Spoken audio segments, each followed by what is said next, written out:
A day in my life as ang tagakuskus ug iniduro dinhi sa Saudi Arabia ug tagapagmana sa buong disyerto sa mundo ng mga Arabo. Dito sa mundo ng mga Arabo, kailangan mong bumangon ng alas 5, lalo na't may pasok na ang mga bata. At syempre, ikaw ang magiging nanay, ikaw ang maghahanda ng baon nila. Lalong ikaw ang gigising sa kanila sa umaga para maligo at bibihisan. Nga pala, pahirapan silang gisingin kasi sisigawan ka pa, itutulak ka pa, at syempre, pahabaan na lang talaga ng pasensya. Tsaka may times na gustong gusto mo ng kurutin kasi apaka-arte, at lalo na kapag andyan ang mama at baba nila, ay naku, sinasabi ko sa'yo, mauubos ang pasensya mo. At lalo nang hindi mo maiintindihan ang maugali nila kasi napakalakas ang tama. Para bang tinamaan na din ako sa'yo.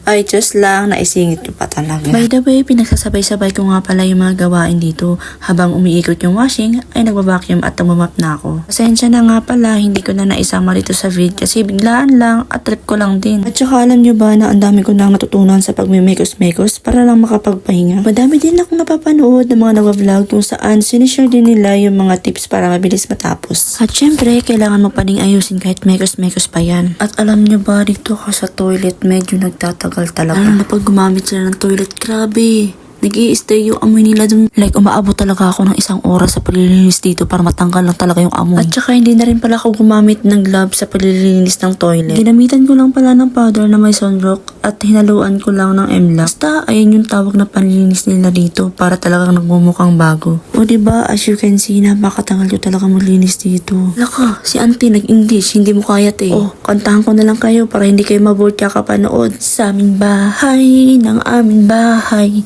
Tama ba yun? We wish you a Merry Christmas. We wish you a Merry Christmas and a Happy New Year. First time ko nga palang magpapasko at mag-New Year tapos malayo pa sa pamilya ko. Grabe, ang hirap pala maging OFW. Parang dati lang napapanood ko lang to sa mga nagva-vlog. Pero ngayon ako na yung nakakaramdam ng lungkot. Uy, hindi ka magiging OAT. Kaya mo yan. Kakayanin mo. Ikaw pa? Tsaka ginusto mo yan kaya magtiis ka. Ay, grabe naman ang babae na to magsalita. Uy, nasasaktan ako ba? Share ko lang din pala sa inyo yung dala ko na blanket. 2 years na yan dun sa taas nakasampay lang.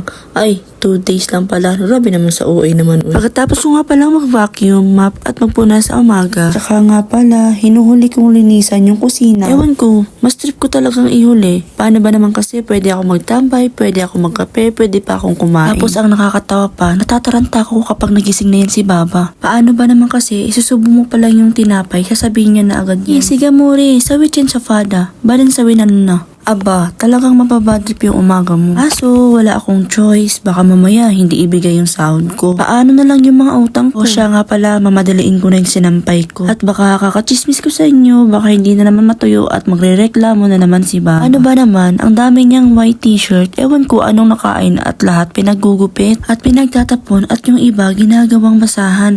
Ay, hindi ko na talaga maintindihan ugali nito. Pwede lang talagang mag-change employer. Ay naku, matagal ko nang ginawa. O siya, maraming salamat sa panunood at pakikinig sa mga chismis ko sa inyo. Sana hindi kayo magsawang suportahan ako. Babush!